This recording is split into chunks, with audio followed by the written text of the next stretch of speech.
Të besosh te Jezusi nuk është i bashkohesh një klubi të cies ku asnjëri nuk e kupton që po punon si agent sekret. Besimi ynë nuk është sekret. Që nga momenti që ne besojmë, ne jemi thirrur që të jemi dëshmitar për Jezusin. Unë jam shumë mirënjohës atyre që më folën për Jezusin. Do të ishte e pamundur që të besoja pa dëgjuar për ta. Si mund të besojnë njerëzit e Jezusit nëse askush nuk u flet atyre për ta? Gjëja më e mirë që mund të bësh pasi ke besuar është që të fillosh dhe të dëshmosh të tjerëve për Jezusin. Mendimi që ne duhet të dimë shumë për Jezusin para se të fillojmë dhe dëshmojmë për të, nuk është i vërtetë. Përderisa ti je shpëtuar dhe ke pranuar Jezusin të drejtojë jetën tënde, atëherë ai është i aftë të të ndihmojë, ndërsa ti u dëshmon të tjerëve për të. Misioni i besimtarit është që të fitojë të tjerët për Jezusin. Ai që fiton shpirtat e njerëzve konsiderohet njeri i zgjuar nga Perëndia.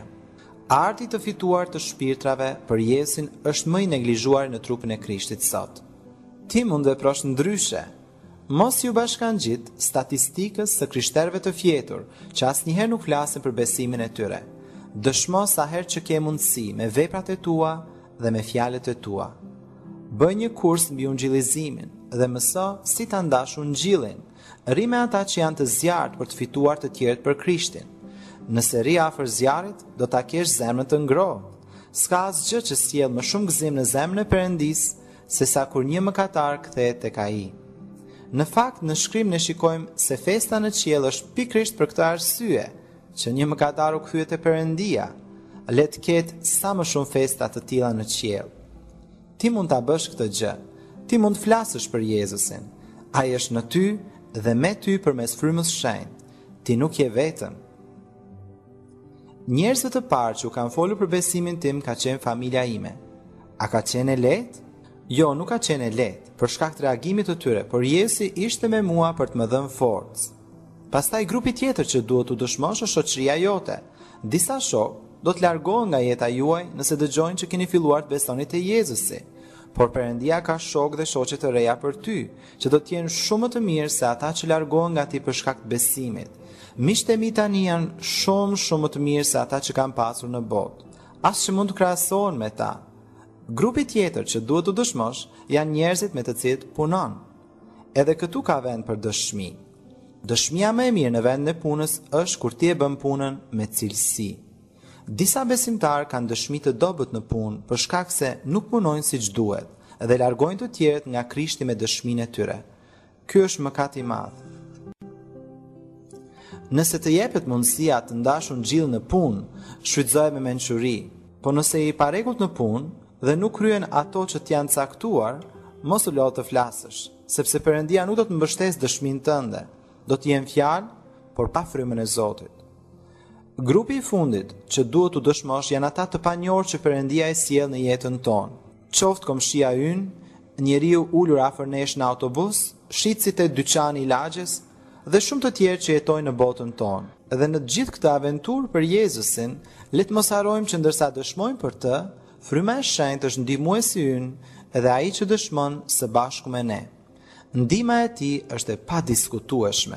Fryma e shenjtë është këtu për të na ndihmuar në ungjillizimin e njerëzve. Nëse nuk di si të dëshmosh për Jezusin, mund të bësh një kurs mbi ungjillizimin, ose të lexosh mbi këtë pikë, apo edhe më mirë të bashkohesh atyre që tashmë kanë përvojë në këtë pikë. Kjo më ka ndihmuar mua shumë, kam mësuar si të ungjillizoj dhe i kam dhënë afër atyre që e bënin këtë në praktik. Besoj që kjo do të jetë ndihmë edhe për ju.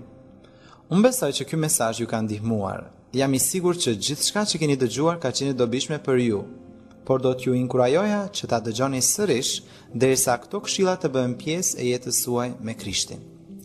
Biblia është i vetmi libër që siguron rezultate nëse ti praktikon ato gjëra që janë në të. Jezusi është gjithmonë i gatshëm që të ndihmojë në ecjen tënde të besimit. Ti kur nuk je vetëm. Ai është më pranë se kushdo tjetër edhe në këtë moment, ndërsa ti dëgjon këtë mesazh. Ai është me ty.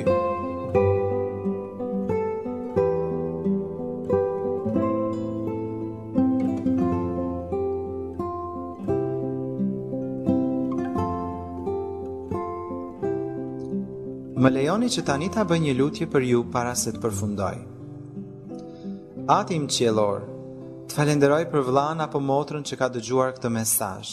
Unë lutem që dashuria jote të mbush zemrat e tyre dhe fryma jote e shenjtë t'i drejtoj ata çdo ditë në miqësi me ty. Lutem që Bibla të jetë libri më i dashur për ta, edhe që ata ta kenë zbulesin e saj, ndërsa e lexojnë dhe studiojnë ata. Lutem o atë që bekimi yt të jetë mbi ta dhe mbrojtja jote t'i sigurojë ata në çdo moment. Faleminderit o atë për jetët e tyre, dhe të falenderoj që ndërsa të ndjekin ty Jezus, ti do t'i bësh peshkatar njerëzish për ty. Në emrin e çmuar të Jezusit. Amen.